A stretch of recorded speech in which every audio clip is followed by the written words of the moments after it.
Hey guys, I'm Amrita Agarwal from Amrita Agarwal Coaching Center. SSC CPO के maths के previous year questions लेकर के आ रही हूँ जब तक इसका एग्ज़ाम कंप्लीट नहीं हो जाता है, और इसके एग्ज़ाम टाइम पे मैं इसके एग्ज़ाम की एनालिसिस भी करवाऊँगी। आप सबको एसएससी सीपीओ के मैथ्स के प्रीवियस ईयर क्वेश्चन सब एक जगह मिल सके, इसके लिए मैंने एक प्लेलिस्ट बनाया है जिसमें कि अभी तक जितने भी मैंने एसएससी सीपीओ के मैथ्स के प्रीवियस ईयर क्वेश्चंस दिए हैं और आगे दूंगी, उन सब की लिंक उस प्लेलिस्ट में मिलेगी, और प्लेलिस्ट की लिंक मिलेगी आपको आई बटन पे और डिस्क्रिप्शन बॉक्स में। एक इन्फॉर्मेशन और देनी थी कि एसएससी सीजीएल 2021 के मेंस की आंसर की आ चुकी है, जो कि 28 अगस्त तक ही अवेलेबल रहेगी। और आज से मैं एसएससी सीजीएल 2021 के मेंस के पेपर के क्वेश्चंस को सॉल्व करवाना शुरू कर रही हूँ। तो अगर आपको इंटरेस्ट है उस क्वेश्चन के सॉल्यूशन को जानने के लिए, तो उसकी लिंक आपको आई बटन पे और डिस्क्रिप्शन बॉक्स में मिल जाएगी। तो अभी मैं आपके लिए एसएससी सीपीओ 23 नवंबर 2020 सिर्फ फर्स्ट में आया हुआ ये क्वेश्चन लेकर के आई हूँ। क्वेश्चन है, a circle is inscribed in a triangle ABC. It touches sides AB, BC and AC at point R, P and Q respectively. Means circle ABC का इनर सर्कल है जो कि side AB, BC and AC को R, P और Q point पे touch करता है। AQ is equal to 3.5 centimetre, PC is equal to 4.5 centimetre and BR is equal to 7 centimetre है।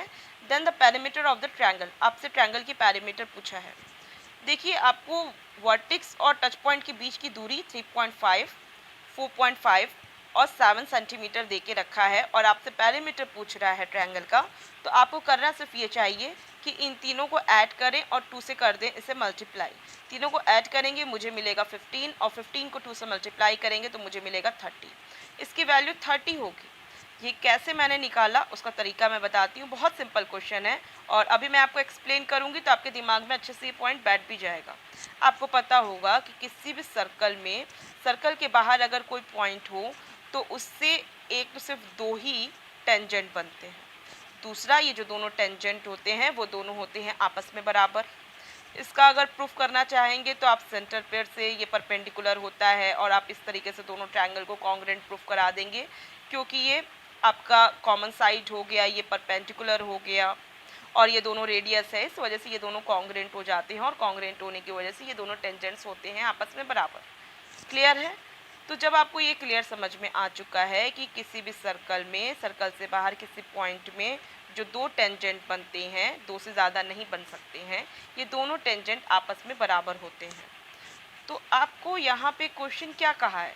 क्वेश्चन तो यही कहा है ना कि एक ट्रायंगल है जिसके जो कि इसका इनर सर्कल इसमें है और जो कि पॉइंट PQR पे टच करता है।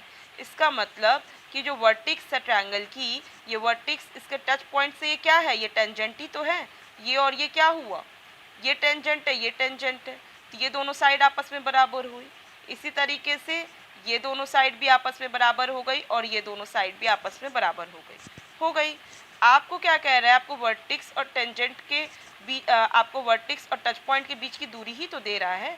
ये एक्चुअल में आपको टेंजेंट दिया हुआ है ये तीनों, और जब ये तीनों टेंजेंट दिया है हुआ है, इसका मतलब आपको AQ और BC और BR ये दे के जब रखा है तो इसी के तो बराबर ये हो गया, इसके बराबर ये हो गया और इसके बराबर ये हो गया।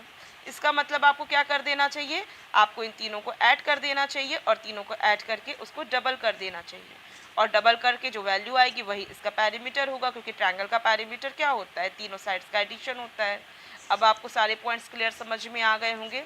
एग्ज़ाम में आपको डायग्राम दे के नहीं रखेगा, आपको जब क्वेश्चन पढ़ेंगे तो क्वेश्चन पढ़ने के साथ ही आपके दिमाग में डायग्राम इसका बन जाएगा।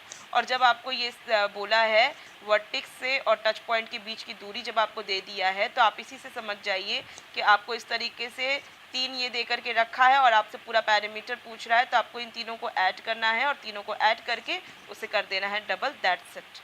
तो डायग्राम आपका दिमाग में बनेगा और इसकी वैल्यू आप सेकंड्स में फाइंड आउट कर पाएंगे।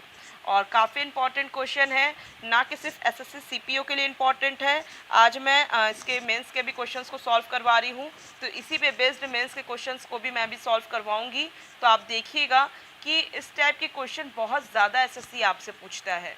तो आई होप आपको सारे पॉइंट्स क्लियर भी समझ में आ गए हों। और अगर आपको कोई डाउट हो तो आप मुझे कमेंट बॉक्स में दीजिए। आपको वीडियो कैसा लगा आप मुझे कमेंट बॉक्स में बताइए। और आपको अगर वीडियो पसंद आया है तो आप इसे लाइक कीजिए। और आप चाहते हैं कि मेरे अपकमिंग वीडियोस आप तक ईजिली पहुंचे, इसके लिए आपको मेरे चैनल को सब्सक्राइब करना होगा और बेल बटन दबाना होगा। Thank you.